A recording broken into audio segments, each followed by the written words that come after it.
বন্ধুরা সবাইকে আসসালামু আলাইকুম। আরো একটি নতুন ভিডিওতে আজকে আপনাদেরকে স্বাগতম। তো আজকে আসলে হচ্ছে কি দীর্ঘদিন পরে আমাদের যে পুকুরটা আছে যেখানে আমাদের হাঁস ছাড়া থাকে আর কি, ওই পুকুরটাতে আমরা মাছ ধরার চেষ্টা করতেছি। দেখতেছিলাম যে আসলে পুরো শীত আর বর্ষা জুড়ে আমাদের মাছগুলো কত বড় হয়েছে আর কি। দীর্ঘদিন যাবত আমরা পুকুরে কখনো খেয়াও দেই নেই বা মাছ তুলি নেই। তো যাই হোক, আমি আসার আগে আমাদের কামরুল ভাই অলরেডি খেয়াও দিয়ে ফেলছে আর কি। তো উনি প্রথম খেয়াওতে যতটুকু দেখলাম আমি প্রায় 25 কেজির মতো মাছ একসাথে পাইছি। তো এখানে যেই মাছগুলো আপনার বস্তার ভিতরে ঢুকাইতেছিলাম, এখানে প্রায় 6 থেকে 7 কেজির মতো মাছ আর কি। এগুলা ধরেন আপনার 2টা 1.5 কেজি এই সাইজের হয়েছে। তো মাশাল্লাহ আমাদের জাল খেয়াও দেওয়ার পরে প্রথম যেই খেয়াও দিছিল তখন ওই খেয়াওতে প্রায় 25 কেজির মতো মাছ উঠছে আর কি। তো ছোট বড় সব মিলাইয়া তো এখানে ওই এক খেয়াওতেই আমরা প্রায় 7 কেজি ধরেন আপনার 2টা 1.5 কেজি এরকম সাইজের মাছ পাইছি। প্রচুর মাছে পোনা ছাড়ছে আর কি। তেলাপিয়া সাধারণত যারা দেশি তেলাপিয়া গুলা পুকুরে ছাড়েন আর কি, তো অনেকেই দেখছি যে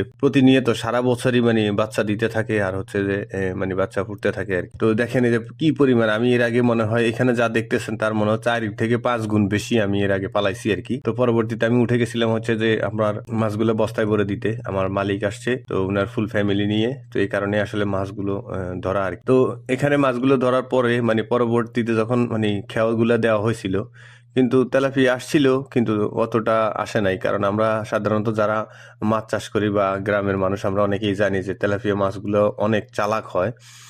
যখন ওরা বুঝতে পারে যে জাল দিয়ে বা কেউ আমাদেরকে ধরতে আসতেছে, খেয়াও দিবে, তখন ওরা কি করে একবারে মাটির সাথে মিশে থাকে।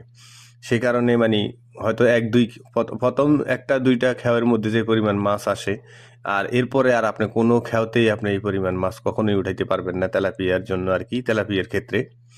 তো আমাদের এখানে রুই কাতলও ফালানো ছিল, শিং মাছ আছে, কিছু কালিবাউস আছে। তো ওইগুলা আসলে মূলত দেখতে চাইতেছিলাম যে আমাদের রুই মাছগুলা এখন কত বড় হয়েছে আর কি। তো আমরা যখন রুই মাছগুলা ফালাইছিলাম তখন প্রায় 6টা 7টা 8টায় 1 কেজি হয়েছিল আর কি। তো পরবর্তীতে আমরা চেষ্টা করতেছিলাম। তো আমরা আসলে প্রথম অবস্থায় যে জায়গাগুলোতে খেয়াও দিতেছিলাম, কামরুল ভাই খেয়াও দিতেছে, সাধারণত আমি ভিডিও করতেছি আর কি। আমি আবার ওই অত ভালো খেয়াও দিতে পারি না, সে কারণে কামরুল ভাই সবগুলা খেয়াও দিছে আর কি। তো আমরা চেষ্টা করতেছিলাম আসলে আমাদের রুই মাছ কাতল মাছগুলা দেখার জন্য আর কি। তো অবশেষে আমরা, কারণ কাতল মাছ আর রুই মাছগুলা পুকুরের হচ্ছে পূর্ব অর্ধেক যেটা ওটাতে থাকে, আর হচ্ছে পশ্চিম অর্ধেকে হচ্ছে আপনার কাতল আর রুইগুলো থাকে আর কি।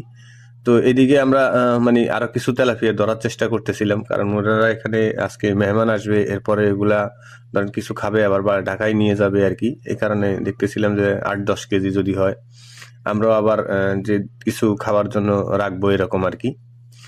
তো পরবর্তীতে আমরা যে পুকুরের পশ্চিম পাশে যখন আসছিলাম, প্রথম খেয়াও দিছিল। তো প্রথম খেয়াও দেওয়ার পরে দিয়ে মোটামুটি 2টা রুই মাছ উঠছে। মোটামুটি 2টা রুই আমার আমরা মেপে দেখছিলাম আর কি, প্রায় 5 কেজি থেকে হালকা একটু কম। তো মোটামুটি ভালো সাইজ হয়েছে, যেখানে 6টা 7টায় আমার কেজি ছিল আর কি।